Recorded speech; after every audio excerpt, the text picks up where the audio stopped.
eu un projet qui me semblait sympa. J'ai mis 300 euros, voyant que tout s'était bien passé. J'avais récupéré le capital et les intérêts qui étaient prévus. Et j'ai commencé à en refaire un petit peu plus. Mon cousin Nicolas était passé par cette plateforme. Ça m'a permis de la découvrir. Et ce qui a fait que j'y suis resté, c'est tout le type de projet. Parce qu'il y a des plateformes, je fréquente aussi Lumo, des choses comme ça, mais qui sont sur des projets beaucoup plus industriels, ou quasi que industriels.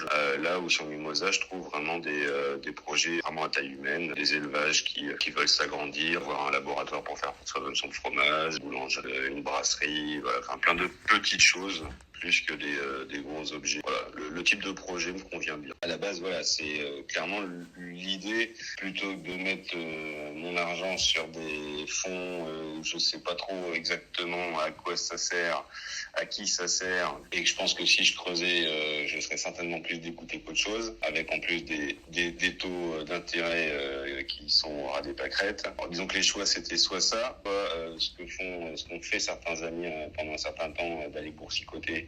Et là, il y a un fonctionnement auquel j'adhère pas du tout. Et puis, justement, avoir une dimension beaucoup plus éthique et durable. Je suis ingénieur en énergie renouvelable, donc voilà, c'est déjà dans mon ADN et dans ce que j'aime. Donc ça colle parfaitement. Tout ce qui est projet, on va dire, autour des énergies renouvelables. Alors, je suis aussi fils d'agriculteur, donc tout ce qui est autour du monde agricole, de l'agroalimentaire, notamment à taille humaine, ça me touche aussi beaucoup. Donc c'est aussi et surtout pour ça que j'investis dans ce genre de projet. Moi qui m'intéresse, mais à la base, j'y suis pas allé pas particulièrement pour ça, c'est les taux d'intérêt. Mais là où je trouve que c'est très intéressant, c'est que ça me permet aussi d'en faire la pub, et notamment auprès de ceux qui font du boursicotage, ce genre de choses, leur dire en bonne dimension éthique, qu'est-ce que tu fais, et en plus tu auras des taux d'intérêt qui sont quand même pas dégueux, parce que je les entends souvent parler quand ils ont fait des bons coups, mais quand ils se plantent, beaucoup moins.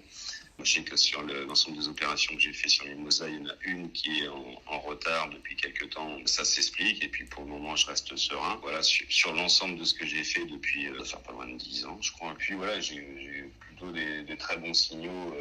Ça fonctionne très bien avec la plateforme, donc plutôt sécurisé. Je sais à quoi sert mon argent, et j'ai des rendements qui sont pas dégueux, même à comparer avec des opérations plus risquées, en mettant mon argent n'importe où, n'importe comment. Je préfère le faire comme ça, là, il y a pas de doute. Et puis vraiment, je trouve que le fait d'avoir des taux d'intérêt aussi intéressants, ça permet de le valoriser et d'expliquer aux copains pourquoi est-ce que je fais ça, du point de vue financier. Principalement, mes investissements, je les fais sur Mimosa. Enfin, à part, j'ai acheté mon appartement il y a quelques années, mais sinon, les investissements, je les fais principalement sur Mimosa. La fréquence, c'est assez simple. C'est quand j'ai un peu trop, c'est bizarre de le dire, mais un peu trop de sous de côté. Je me dis que ça vivote sur du livret A ou du LDD qui rémunère pas grand chose et dont je suis vraiment pas certain ni serein à qui ça profite. Je préfère aller je regarde les opportunités qu'il y a sur Mimosa, et puis s'il y en a une où ça fait tilt, je prends.